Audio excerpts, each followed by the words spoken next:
സുഹൃത്തുക്കളെ, നമ്മളിൽ ഭൂരിഭാഗം ആളുകളും ജലദോഷമോ പനിയോ വന്നാൽ വീട്ടിൽ ആദ്യം ചെയ്യുന്ന ഒരു കാര്യമാണ് ആവി പിടിക്കുക എന്നത്. എന്നാൽ നമ്മൾ വളരെ നിസ്സാരമെന്ന് കരുതുന്ന ഈ പ്രവൃത്തി ശരിയായ ശ്രദ്ധയോടെ ചെയ്തില്ലെങ്കിൽ ഒരുപക്ഷെ മരണത്തിന് വരെ അത് കാരണമായേക്കാം എന്ന ഞെട്ടിക്കുന്ന യാഥാർത്ഥ്യമാണ് കഴിഞ്ഞ ദിവസം തൃശ്ശൂരിൽ നിന്നും പുറത്തു വന്ന ഒരു വാർത്ത നമ്മെ ഓർമ്മിപ്പിക്കുന്നത്. തൃശ്ശൂർ നടത്തറ സ്വദേശിയായ ഏഞ്ചലോ എന്ന വിദ്യാർത്ഥി ആവി പിടിക്കുന്നതിനിടയിൽ അതിദാരുണമായി മരണപ്പെട്ടിരിക്കുന്നു. ചൂടുവെള്ളം ദേഹത്ത് മറിഞ്ഞു വീണാണ് മരണം എന്നാണ് ആദ്യം കരുതിയത്. എന്നാൽ പോസ്റ്റ്മോർട്ടം റിപ്പോർട്ട് പുറത്തു വന്നപ്പോഴാണ് യഥാർത്ഥ കാരണം മറ്റൊന്നാണെന്നറിഞ്ഞത്. കഴിഞ്ഞ ഞായറാഴ്ചയായിരുന്നു ആ നാടിനെ നടുക്കിയ സംഭവം നടന്നത്. 2 ദിവസമായി പനിയും ജലദോഷവും ഉണ്ടായിരുന്ന മകന് ആവി പിടിക്കാനായി വെള്ളം ചൂടാക്കി വെച്ച ശേഷം മാതാപിതാക്കൾ അല്പനേരത്തേക്ക് പുറത്തേക്ക് പോയി. ഈ സമയം വീട്ടിൽ മുത്തശ്ശൻ മാത്രമാണ് ഉണ്ടായിരുന്നത്. മാതാപിതാക്കൾ തിരിച്ചെത്തുമ്പോൾ കുട്ടി അബോധാവസ്ഥയിൽ വീണു കിടക്കുന്നതാണ് കണ്ടത്. ആശുപത്രിയിൽ എത്തിച്ചെങ്കിലും ജീവൻ രക്ഷിക്കാനായില്ല.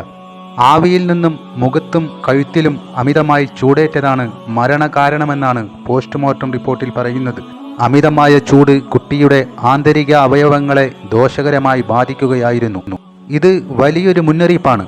നമ്മുടെ തൊലിപ്പുറമേയുള്ള ചർമ്മത്തിന് താങ്ങാൻ കഴിയുന്ന ചൂടല്ല നമ്മുടെ മൂക്ക്, തൊണ്ട, ശ്വാസനാളം എന്നിവയുടെ ഉള്ളിലെ മൃദുവായ കോശങ്ങൾക്കുള്ളത്. തിളച്ചു മറിയുന്ന വെള്ളത്തിൽ നിന്നുള്ള ആവി വളരെ അടുത്തുനിന്ന് ദീർഘനേരം നേരിട്ട് ശ്വസിക്കുമ്പോൾ ഉയർന്ന താപം ശ്വാസകോശത്തിലേക്ക് നേരിട്ടെത്തുന്നു. ഇത് കോശങ്ങളിൽ കടുത്ത നീർക്കെട്ടുണ്ടാക്കുകയും ശ്വാസനാളം പെട്ടെന്ന് അടഞ്ഞുപോകാൻ കാരണമാവുകയും ചെയ്യും. അതുകൊണ്ട് ആവി പിടിക്കുമ്പോൾ നിർബന്ധമായും ഈ കാര്യങ്ങൾ ശ്രദ്ധിക്കുക. തിളച്ചു മറിയുന്ന വെള്ളത്തിൽ നിന്ന് നേരിട്ട് ആവി പിടിക്കരുത്. വെള്ളം തിളച്ച ശേഷം അടുപ്പിൽ നിന്ന് മാറ്റിവെച്ച് ചൂട് അല്പം ഒന്ന് ക്രമപ്പെട്ട ശേഷം മാത്രം ആവി പിടിക്കുക. പാത്രത്തിന് തൊട്ടടുത്ത് മുഖം വെക്കാതെ സുരക്ഷിതമായ അകലം പാലിക്കണം. പരമാവധി 3 മുതൽ 5 മിനിറ്റിൽ കൂടുതൽ തുടർച്ചയായി ആവി പിടിക്കാൻ പാടില്ല. മുതിർന്നവരുടെ മേൽനോട്ടമില്ലാതെ കുട്ടികളെ ഒരു കാരണവശാലും തനിയെ ആവി പിടിക്കാൻ അനുവദിക്കരുത്. നമ്മുടെ ഒരു ചെറിയ അശ്രദ്ധ മതി തിരിച്ചു കിട്ടാനാകാത്തവണ്ണം ഒരു വലിയ ദുരന്തം നമ്മുടെ കുടുംബങ്ങളിലുണ്ടാകാൻ. പാവം ഏഞ്ചലോയ്ക്ക് സംഭവിച്ച ഈ ദുരന്തം ഇനിയൊരു കുട്ടിക്കും നമ്മുടെ നാട്ടിൽ ഉണ്ടാകരുത്. നമ്മൾ നിസ്സാരമെന്ന് കരുതുന്ന ഇത്തരം കാര്യങ്ങളിലെ സുരക്ഷയെക്കുറിച്ച് എല്ലാവരിലും അവബോധം ഉണ്ടാക്കേണ്ടതുണ്ട്.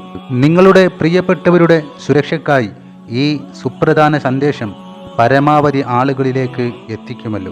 തങ്ങൾക്ക് താങ്ങും തണിയുമായി ഇനിയുള്ള കാലം ഉണ്ടാകേണ്ടവൻ എന്ന് കരുതിയ ഏഞ്ചലോ ഒരു അശ്രദ്ധ മൂലം ഇപ്പോൾ ഈ ഭൂമിയിലില്ല.